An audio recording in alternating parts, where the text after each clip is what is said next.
When the world of bodybuilding began to take shape in the middle of the 20th century, there were already competitions like Mr. America and Mr. Universe, but nothing yet existed to crown an undisputed world champion.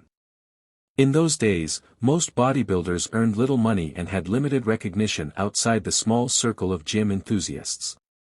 Joe Weider, a visionary Canadian publisher and promoter, believed that bodybuilding could become as respected and organized as professional boxing or baseball. He wanted to create an event that would bring together the best of the best, something that would not only reward physical perfection but also give athletes a career path beyond the local stage. In 1965, that dream materialized when Weider announced the first Mr. Olympia competition, to be held on September 18 of that year at the Brooklyn Academy of Music in New York City. The first champion was Larry Scott, a man whose arms were so large and sculpted that they became legendary. Known as the Golden Boy, Scott had already won Mr. America and Mr. Universe, and his victory at the inaugural Mr. Olympia established him as the sport's first superstar. Fans adored his classic proportions, narrow waist, and friendly smile. He defended his title in 1966, then retired at the peak of his career, leaving behind the mystique of an undefeated champion. After Scott's retirement, the contest was wide open. In 1967, Sergio Oliva, a Cuban refugee with a massive and almost alien-like physique, took the crown.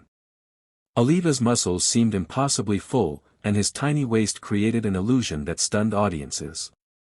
He would win again in 1968 and 1969, earning the nickname, The Myth. His dominance ushered in a new era of size and power. But in 1970, a young Austrian newcomer named Arnold Schwarzenegger arrived to challenge him. The rivalry between Oliva and Schwarzenegger became legendary. In their first showdown in 1969, Oliva had beaten him handily, but Arnold studied his weaknesses and came back stronger. In 1970, at the competition held in New York's Town Hall, Schwarzenegger dethroned Oliva and began a reign that would redefine the sport. For the next 6 years, Arnold embodied the ideal of bodybuilding, massive yet symmetrical, powerful yet graceful, confident yet disciplined. He became the face of bodybuilding worldwide, winning the title in 1970, 1971, 1972, 1973, 1974, and 1975. Each year, he seemed to evolve further, bringing new innovations in posing, training, and presentation. The 1975 Mr. Olympia, held in Pretoria, South Africa, would become immortalized in the documentary Pumping Iron, which introduced bodybuilding to mainstream audiences. The film captured Arnold's final competition before retirement and his psychological games with rivals like Lou Ferrigno. That same year marked the end of an era.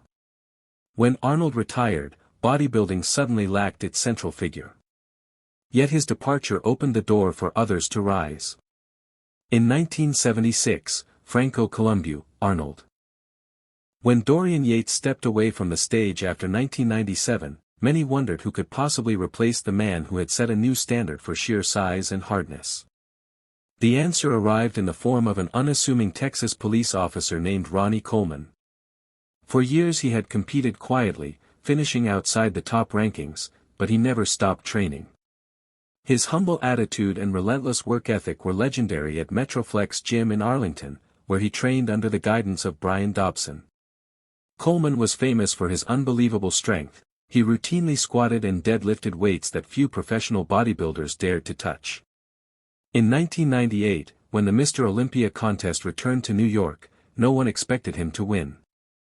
The favorites were Flex Wheeler and Kevin Levrone, two athletes known for near-perfect aesthetics. But when Ronnie walked on stage, his combination of freakish mass, razor-sharp conditioning, and an impossibly small waist shocked the judges and the crowd. Against all odds, he became the 1998 Mr. Olympia, beginning a reign that would last 8 straight years. Coleman changed bodybuilding forever. Each year he seemed to grow even bigger, pushing the boundaries of what the human body could achieve. At his peak, he weighed around 295 pounds on stage with striations and vascularity that seemed unreal. His training videos, The Unbelievable and the Cost of Redemption, became cult classics, showing him screaming his famous catchphrases, "Yeah buddy, and lightweight, baby, as he lifted colossal weights. But beyond the spectacle, his discipline was unmatched. Coleman trained like a powerlifter, ate like a machine, and maintained a positive spirit rooted in faith. He became the embodiment of relentless drive, showing that greatness required both suffering and joy. During the Coleman era, a new generation of challengers emerged. Among them was Jay Cutler, a bodybuilder from Massachusetts whose blocky but aesthetic physique began to gain momentum in the early 2000s. Cutler's work ethic mirrored Coleman's. He trained twice a day, followed strict nutrition plans, and refined his presentation year after year. In 2001 he almost dethroned Ronnie, finishing a close second. Their rivalry became the centerpiece of bodybuilding for nearly a decade, a modern echo of Arnold vs. Sergio Oliva. Coleman's dominance continued through 2002, 2003, and 2004, each time arriving on stage more massive than before. Yet the toll on his body was growing. Years of extreme training began to erode his joints.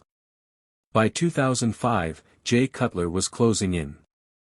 When the 2006 Mr. Olympia arrived, fans sensed a changing of the guard. That night in Las Vegas, Coleman was chasing his 9th consecutive title, something no man had ever achieved. But his physique showed signs of wear, his symmetry had declined slightly, and his legs had lost some fullness. Cutler, on the other hand, looked fresh, wide, and balanced. When the results were announced, Jay Cutler was crowned champion, ending.